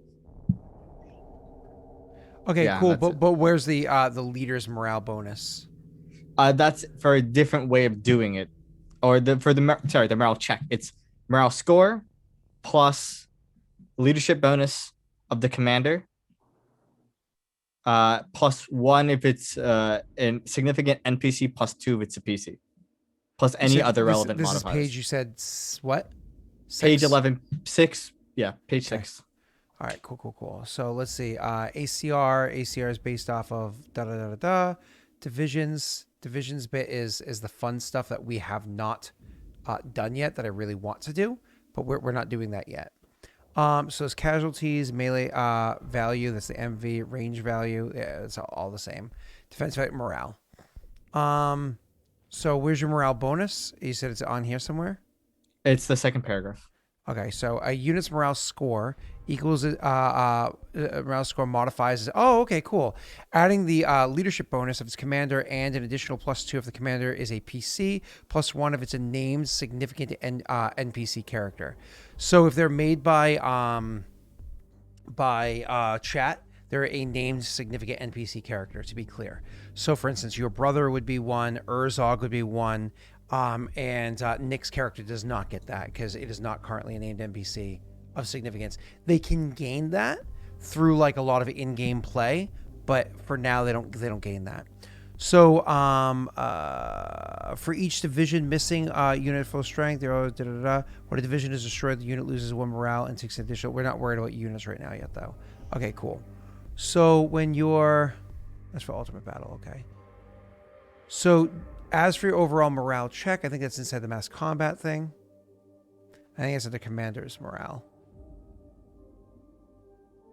Boons. And what we're giving armies a baseline of 3. Correct. Morale score. Correct. Whatever. It's between 1 and 10. You get going with a 3. Correct. All right. So your actual morale modifier, your bonus to morale checks, it's supposed to equal units of morale score modifies its morale checks. Adding leadership bonus if the commander is a. Adding the leadership bonus of its commander. So its leadership bonus is what we're looking up. So leadership bonus is equal to their level plus their charisma modifier. So Jake, it's just flat 2. So for him it's a 2, and then because he's a named NPC, his morale bonus is going to be a +3. Okay. And then it's also modified by what your current morale score is. And your current morale score is a 3. So you actually have currently, it's a very fluctuating number. So it's currently a +6. Okay? So now that we broke down what that is for you, let's go over to Cell's character. Cell, he's level what? He's 2. It's 5. My leadership score is 5, and then +2 because of my boon. Wait. Hold up. What do you mean his leadership score is 5? 2 from level, 3 from charisma. Oh, okay, gotcha. 3 from charisma. Yep. And then 1 because he's a named NPC, so that makes 6. 6. And then +2 if I'm doing the cautious combat tactic. Oh yeah. So so we just have to assume 6, and then because your current morale is a 3, you have a +3 from that, so you have a +9. Okay. And just so you know, I have to pick ready for battle because I don't have the leadership score for loyalty. Ready for battle because you don't have the leadership score for loyalty. For my second boon, my extra boon, third one. Gotcha. Okay. What does ready for battle do? +4 to skill checks to determine tactical initiative. Oh, gotcha. Okay, cool. And then Nick, let's actually go over yours now. Your person, their level, we're going to assume for simplicity that their character is level 2, right? So that's a +2. We have to assume your army's morale is a 3, so it's 3 there. We assume baseline charisma of +1 is 1, so there's a 6. And then they're not as significant or anything like that, so they sit as just a 6. So Gotcha. and I think that's where Jake sits as a 6, right? 3 + 2 for level 2 and 1 for being significant. Awesome. Now I have to look up one more thing about Jake's NPC, because is he a half orc or an orc? Urzog's an orc. Oh, that sucks, because half orcs have a really cool feature. Is that what your brother has, actually? What do you mean? Your brother's a half orc, right? He is a half orc, yeah. So I'm pretty sure he got that special ability that I'm looking up right now for you. Oh, I mean, are you talking about Just so you guys know, the average morale DC is 10. So if you're thinking like a +6 is pretty solid when you're going against a 10. What were you asking me, sir? Is it because of the half orc racial traits? Yeah, there's a half orc racial trait that's supposed to be significant to him. His army might be considered half orc. I think it's the army. No, it's not that. It's Where would it be? For some reason it's not written in here. You have defensive tactics in here, you have bonus tactic, cautious combat, you have ready for battle. Those all written in here, which is fine. You have irrepressible, all that stuff, it doesn't matter. Use your charisma instead of wisdom for it. Yep. None of that. I don't think I ever put where are your racial traits for being I don't think I ever put his racial traits in. Wait, really? That's my bad. But didn't I make the character for you, or did you? I made the character because he's my companion. Oh shit, chat. Let me show you some shit real quick. So hold on one second. Because I'm pretty sure we chose these important racial traits for your character. And I think we may have. I think we talked about it, and I just never put it in. This is like super important. So if you actually go under half orc and scroll all the way to the bottom, there is the racial traits. Not all the way to the bottom. All the way to the bottom. War leader. War leader. Yeah. And it's orcs seek out blah, blah, blah. So what it is they get a +2 to diplomacy and professional soldier, as well as their leadership score when they get it. And any armies they control in mass combat gain a +1 morale score. And that's something that they get. Now, that's actually instead of dark vision. And this is why I'm looking up Urzog. Because Urzog has dark vision and light sensitivity. But I didn't know if that was something that was grabbed by him when we made him forever ago. You know what? The war leader makes complete sense because he has a +5 in the misc bonus for his professional soldier, which adds up to the numbers. Well, because he has skill focus and inspirational commander he doesn't have yet, which does something else entirely anyways. And he has war leader, which gives him +2 diplomacy. Yep, exactly. And it also gives +2 diplomacy, which is miscellaneous as well, right? Yeah, so he has war leader. You just didn't include that. So his morale bonus is a +10. Yeah, right, because his leadership score actually goes up. Well, no. Leadership score for the purpose of the leadership feat. Oh, which he doesn't have, yeah. All right, so Jake, I think we mathed it out to you that your morale bonus is a +6, right? Yeah, I have that. Yeah.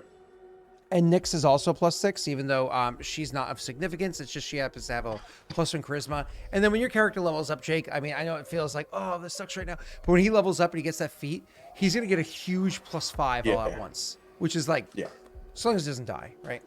Yeah. So, it's possible. Anything's possible. But anyways, so cool. I won't lie. Like, this is... Triage is a very powerful boon, last resort. You are completely correct. All right. Triage? Listen, Josh, we are started. The rules is half of the fun of Pathfinder. I don't know if you realize that, but rules are half the fun of Pathfinder. It's the mini game within the game. Right? Nick, correct me if I'm wrong.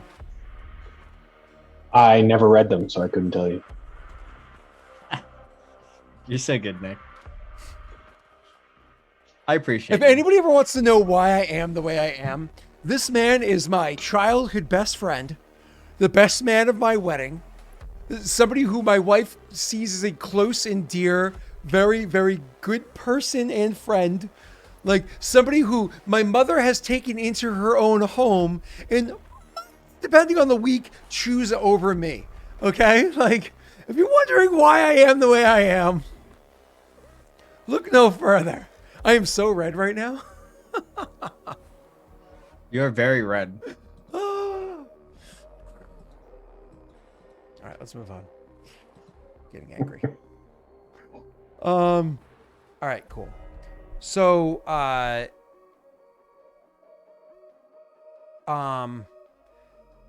the question would be, would Urzog have had this kind of war leader bit as well? I don't know if he would have. Oh, because Well, it also replaces orc ferocity. Well, isn't he full orcs or he doesn't? He's full orc, yeah, but you can. It's one of those things where if you're full orc, you can kind of be like, oh, you lose those same features and you. But I don't see him losing his orc ferocity. That kind of makes sense that he still has it. So. It makes I don't sense see Urzog Naito not having it. So a better Scott. Wow. Wow. Yes. Yes.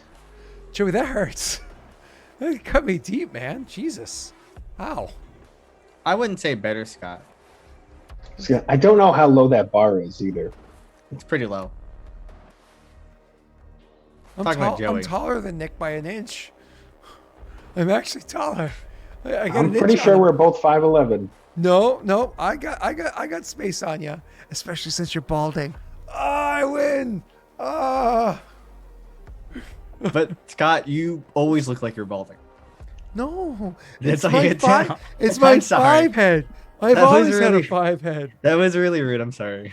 I've always had a big That one was forehead. bad. It's always there. That's it. My receding hairline is just catching up to you. It's true. It is true. It is true. You're almost there. Almost there. 6 Right. more years and you'll surpass.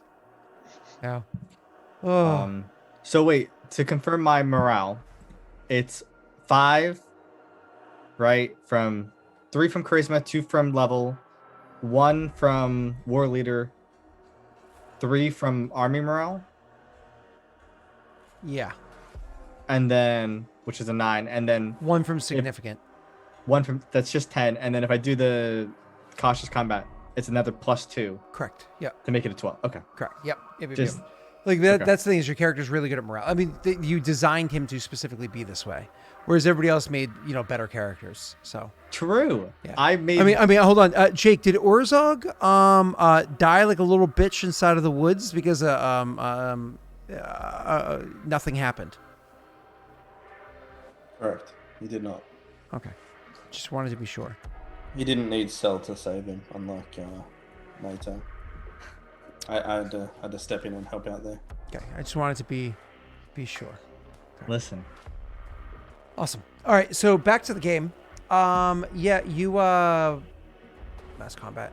I think we have all of our stats done for our armies. Yay! Oh god, goddamn advertisements in this stupid channel. So now let's actually go over to this area. This is where we're talking about kind of like the rules. Let me pull up Ultimate Battle. So Ultimate Battle has this really abstract concept of zones in the battlefield. I won't lie, I was messaging them about it earlier, just trying to be like, you guys grasp this as well as I do? Because I don't. The idea is there's battle zones. So the short version is in combat, in theory, each army has 3 battle zones. The camp zone, the range zone, the melee zone, and oh wait, no, there's not 3, there's 4? There's also a command zone. It's this like weird idea that there's because it says any battlefield has 3 primary zones, and then it immediately goes on to like it opens up battle zones. Any battlefield has 3 primary zones. Now let's read the bolded words: camp zone, command zone, range zone, melee zone.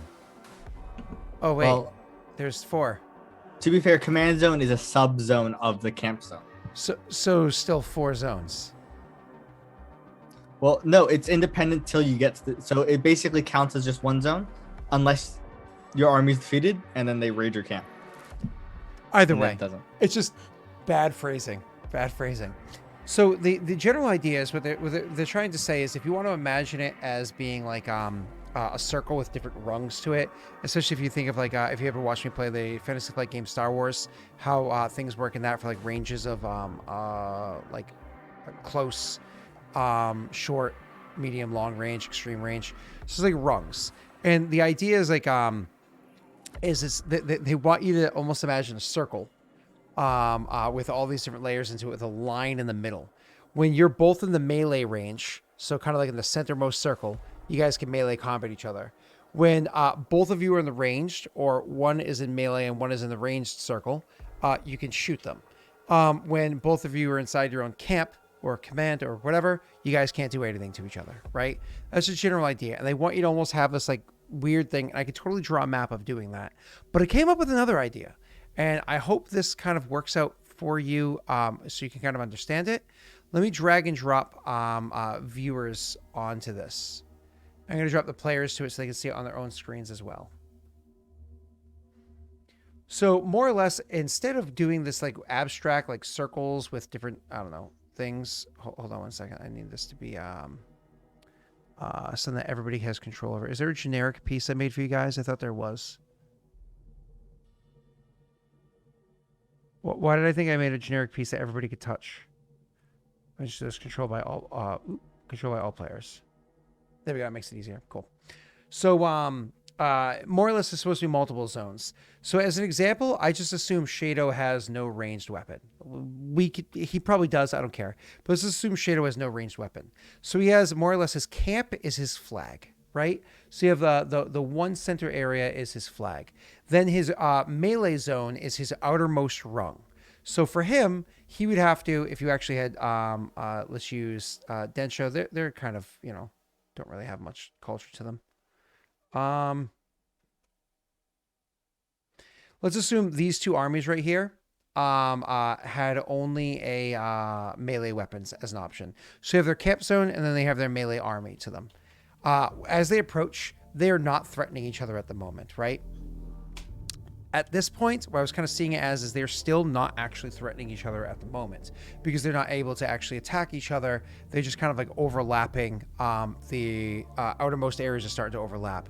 It's kind of like when you get here that, okay, now the armies are actually fighting one another because you have the melee zone is now attacking the flag or the camp or the soldiers or whatever the hell you want to call it, right? And then if you want to say you've actually invaded the camp, you'd go over one more and be like the camps are overlapping each other. They're both actually attacking. They're actually inside and attacking the camp. So again, the flag itself is the camp or like your full command, whatever. It's where your people are. The outermost rung is where your soldiers are able to hit. So again, nothing happening yet. You're now attacking them with your melee people. You're actually now, your camp is invading their camp. Cool. Then we bring in somebody with a bit of culture to them, and you have Kushibashi. So Kushibashi has two rungs because they have their ranged rung, they have their melee rung. So once again, you kind of like, they come up here, and all of a sudden, they're able to shoot the other army, even though the other army can't do anything about it yet, because there's no overlap of their melee phase to the other army's ranged army. You know what I mean? So the rangers are able to start kind of going out. And then if the other army kind of steps up a little bit, then you can have, okay, now they're in melee phase, they have to fight each other, so on and so forth. So you unfortunately cannot do 3 auras. If you could do 3 auras, that would be amazing. It would make it work. Again, unfortunately, the way that it works, there's only 2 auras allowed. So that's why I made the camps themselves the 3rd aura. That's why they're as big as they are. So they could be effectively that 3rd aura, if you will. Playing with the colors over there, Sal? Oh, I'm just adding my range. Gotcha. Units to it. I think the only one that doesn't have range actually is Jake anyways. So, so it's the I do have range. Oh, you do? Okay, cool. I told you that, yeah. I don't remember. I was doing this when I was trying to learn the rules after I go home from work. I was like, how can I make this in a way that just makes more sense to me? So, again, Nice. Does this make sense to you, the PCs? Like what it is that you're able to... I wish I could label these too. If I could label the rungs, that'd be sexy as hell. Unfortunately, you can't. But, does this make sense to you? Yeah, I get it. It makes sense to me. Mm-hmm. All right, cool. So everybody can understand that. Yay! All right, let's finish factoring the last details. For how we're going to do the armies, which we're using the flags for, because I actually like the idea that your banner is what does it here. And then if you want to have slightly different banners, let's say, for instance, Nick has 2 armies, right? He has Army 1, copy, paste. And he has Army 2. Army 2 can just be something like, okay, well, this army here is his, I don't know, smaller army or something. He just like kind of tints it slightly. I think if you make it smaller, it doesn't affect it either, right? Because you can still, if you're smaller, you still affect each other the same way, right? Just want to be clear. Yeah, it still affects each other the same way. Cool. So you can also have bigger, smaller army. You can do it like that too. So just different things like that you can do to make it so it's a little bit more understandable. All right, so how it is that you're going to factor the different things of your character. So there's 4 sliding things on your characters. So I actually want all 3 of your PC's input on this. Your 4 sliding details of your army. Sliding detail number 1 that we all know about. It's your health points. Duh. Number 2 is your morale. That's actually a super important thing to keep track of. Okay, cool. Number 3 is actually your OM. That actually goes up and down as well. And finally, number 4 would be your DV, your defense value. All 4 of those are sliding factors, but you only have 3 bubbles to work with, and we need to have consistency for all armies, no matter who is ruling them, so on and so forth, right?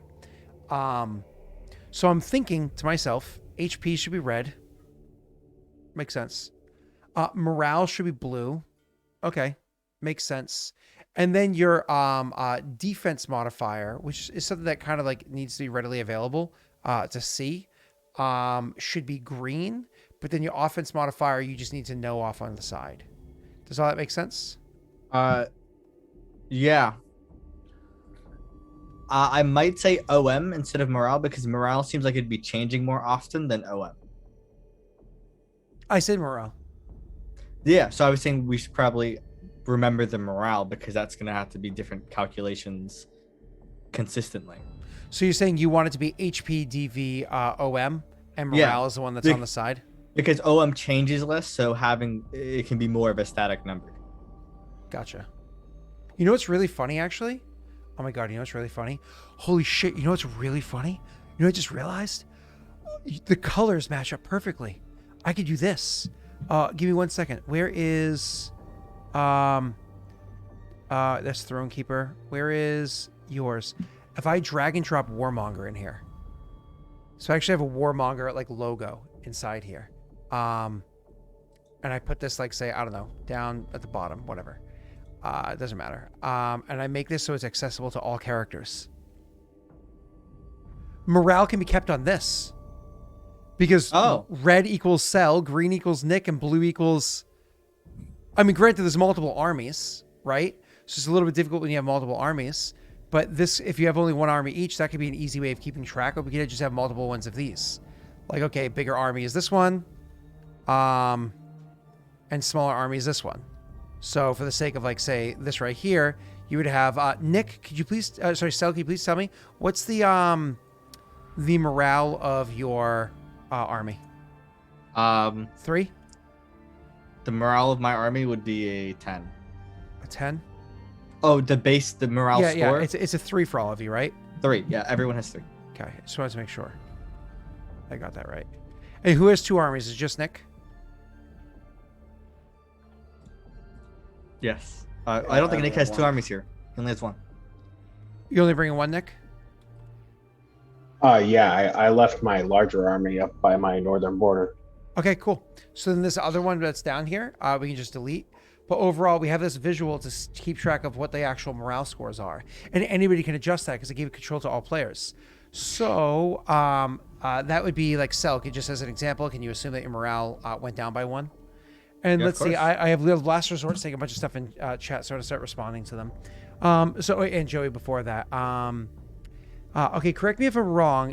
Is the plan to have large barren lands army to attack the parent? Wait, until the aftermath, then have the small tribe to attack the barren lands and maybe step in to help?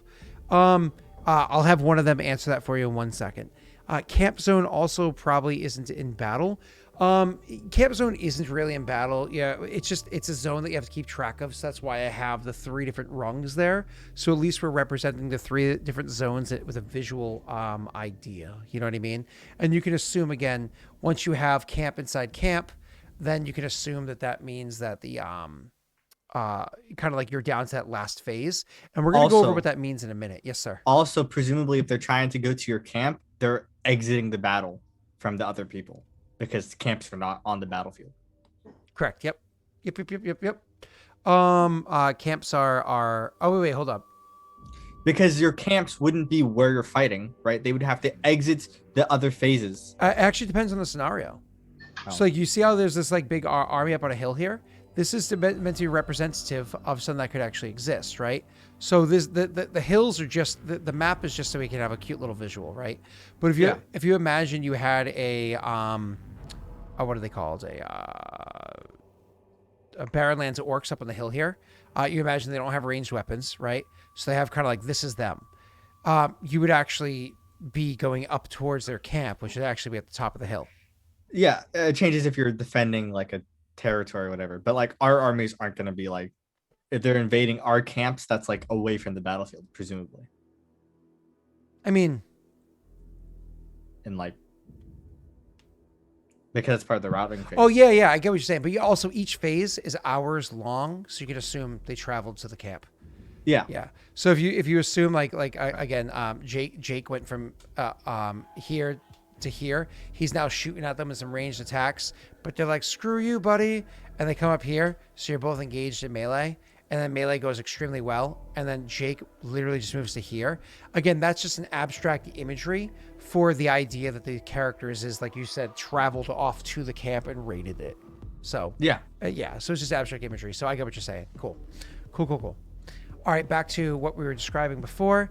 I think having morale off to the side over here works out for everybody as well, so we can remove that from the thing. So then, Nick, going back to your army that's actually included, what is your average, what is your typical OM? The army that's coming. Yeah, it's 7, unless they're mounted. Okay. So unless your opponents are not mounted. And correct. What's your, I did that wrong.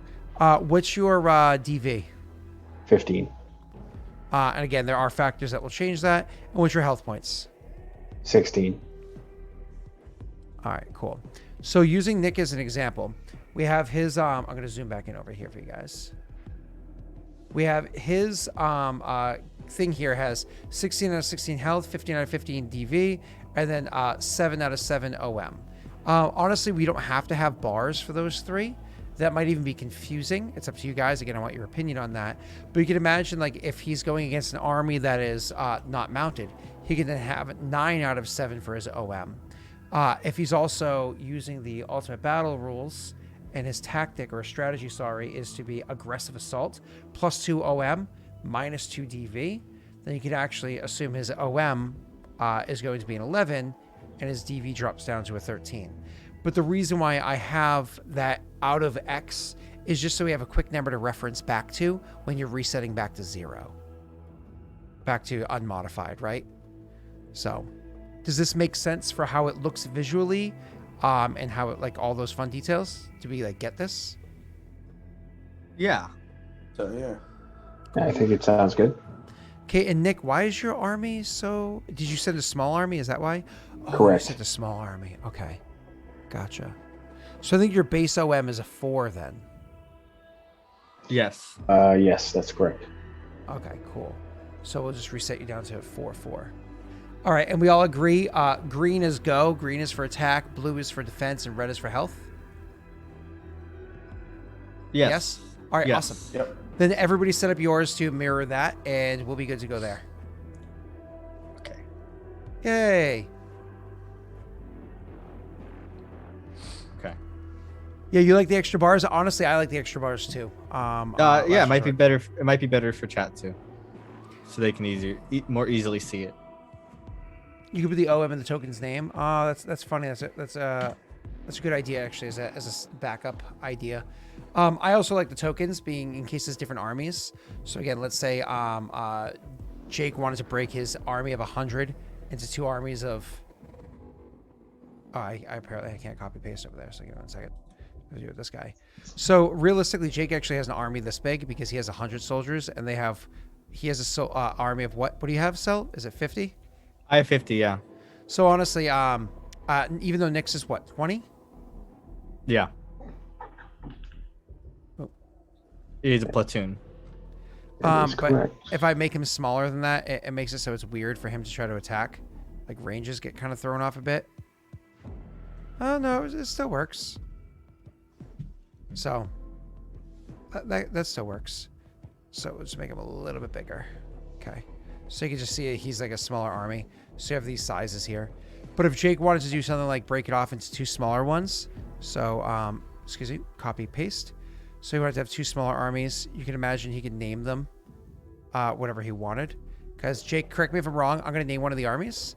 It should say this one's going to be Chargers. And then can you actually check and see if you can name the other army? And name whatever you want. Did you just yoink this as a token from our clan tokens? Yes, I did. Okay. Which is why you have instant access to it and why I, as a viewer, have instant access to it, but you guys can't see each other's. I figured. Can you guys see each other's or no? No. I probably should make it so you guys can all see each other's, but because you can actually see each other on the battlefield, so that would make more sense. I don't think I can change the name. You can't? By double clicking on it? Actually, yeah, there's supposed to be armies fighting there, sir. Well, it says the name at the top, but I can't see it displayed like you have charges. I'm gonna do all viewers for this, all players. Yeah, Tyler, we're gonna fight some orcs, some Kuruk. It's gonna be great. So you guys should all be able to see Kushibashi's information now. Like his layers on your map. Yep. And Densho will be there in a minute. And you really can't change the name, sir? Well, you said double click it, and then it's got general name up the top, right? I think so, yeah. Yeah. So I changed it. Hit save settings, but nothing's coming up. Cool. I will see what I can do in my side in 1 second. And I know you're gonna keep it as the one big army, anyways. But I'm trying to. the colors are all overlapping. Yeah, It's see, a bit District Clan 11111. Oh, you know what it is? I think what I have to do on my side is press. Oh, that's funny. I press nameplate. Did you name it Zerg? Yeah. That's funny. And so I just had to turn on the nameplate. And then just to make sure it still works, can you go ahead and change it one more time? Even if you... Just make sure it does update automatically. Yep. Okay, cool. Yep, cool. That works. And you don't have to name your armies. That's up to you. Nick actually came up with a name for his armies, which I thought was kind of cool. So I'm actually going to respect that and copy and paste the name onto the thing for him. I think it might be fun. Hey, it might even be fun to source from chat where to get your things from, like your army names from. I have a temp name for now. Cool. So. I just got to press nameplate for you. Okay. And then you can, of course, change yours, Jake. Now, Jake, you're going to go with one big army, right? Yeah. All right. I'll delete Zerg. You can change charges to whatever you want it to be. And you guys should be able to see everything for each other now. Awesome. Okay. All right. So waiting for an answer. Okay. Yeah. We heard you. So you, it was the question about the, it was a question about how you guys were going to have the armies smash each other. Oh, Scott, the question to hey, I'm answering it right now. Joey, I have the higher ground. So the plan was Sel had walked up to the Paradel, said, "Good day, sir. It's a pleasure to meet you." Excuse me. Pulled out his knee pads, slowly strapped them on, looked up, smiled, and nodded. Got the knee pad on the other side, limbered up a little bit, you know. And then crawled over and said, Is this good enough for you? And then convince the army to go and raid across the more or less like, hey, there's a problem over here. Why don't you go over and because they were actually going over there to do trade. I don't know if you remember. They were actually going over to do trade. And so you're kind of hoping they would be able to convince like, hey, why don't you go over there and trade with them? Maybe things would go well. But it was like, nah, there's going to be a fight, and you guys can kind of go in and check out the aftermath and see what's done there. And then there's the people that are looking to join Daelric's, the Clan Densho. They were going to have to aid in the combat. So more or less the survivors of trying to aid would be there as well. So Clan Densho sent 100 soldiers. But the fighting force of that other clan was not going to be very large, of course. So we had them being... I don't think I had an actual mini for them, did I? No, I think you said they had 500 people in total. Yeah. Well, yeah, but they weren't all soldiers. No, you're talking about the big army was 500. Oh. That was... Yeah, that was this I thought one. you said they had like 80. Something. Yeah, it was like one of those, like if we did, this right here. This is supposed to be like the group that was trying to join you was about 100 people. But not all of them were like fighters. It's just that they're, what's the word I'm looking for here? Kruk. So they all fight anyways. And then this army here was huge. So this army would be controlled by all. And 5 feet. Bam. And so the idea is like you'd be working with something like this. Why is your color so light? Oh. Apparently I didn't choose black. I'll choose red this time. Crimson. Cool. All right. Any questions about how any of this works out? Or do we finally have it down? We have it all understood. I think we're good to go. All right. I'm excited because It's been 2 hours. well, it's been 2 hours, but honestly, like we really we learned the rules of how combat works, and so now I have to play them out. But we also built the armies and and the commanders. The only thing I want and we have to do to Zalamos, don't make me purge you. Don't purge Xylamos. So why don't we take a quick break so I can take a piss? While we're gone, maybe you guys can influence Nick's decision on what he wants to name his little lieutenant, because he didn't name him or her yet. So what the general is already female. You can do whatever you want. Him, her, they, whatever. Influence what their person is. You have no power here. I'm literally the channel owner. I have all the power here. Except for, Amazon. They have all the power. Ambrosia. Ooh. Nick, what race are they? Ooh, I have no idea. That's up for grabs too. Okay. Cool. You guys can just toss some ideas out there and he could, kind of... It's not Hafue. Not Hafue. See y'all soon. I got pee so bad.